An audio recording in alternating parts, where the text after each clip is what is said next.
Sizlar bilan yana Mister Diver va bugungi ijobiy ishimiz haqida ma'lumot berib o'tamiz. Biz hammamiz Naruto yilnomalari animesi bilan mashhur bo'lgan Uzumaki Narutoni chizdim. Ko'rib turganingiz, u 9 dumli chakrani kuchini ishlata oladi. Uni chizish uchun 2 kun vaqtim ketdi. Uning eng mashhur gapini ham sizlarga aytib o'taman. Ya'ni, men katta bo'lsam albatta Hokaki bo'laman dattibayo deydi. Yana u Uzumaki Hoshino va Minato Namikazening o'g'li hisoblanadi. Ya'ni 9-Hakakining o'g'li. Yo'q, men shunday to'g'ri, Hakakining o'g'li edi. To'g'ri. Yana uning ota-onasi, ya'ni Kurama tomonidan o'ldiriladi. Obito uni chaqiradi, lekin uni to'xtatib qolish uchun uning ota-onasi harakat qiladi.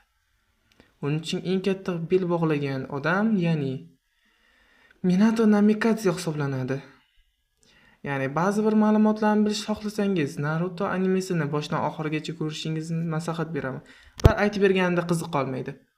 Shuning uchun keyingi postimiz qaysi personaj haqidaligini yozib qo'ying. Kommentimiz sizlar uchun doim ochiq. Like, komment va podpis bo'lishni unutmaymiz.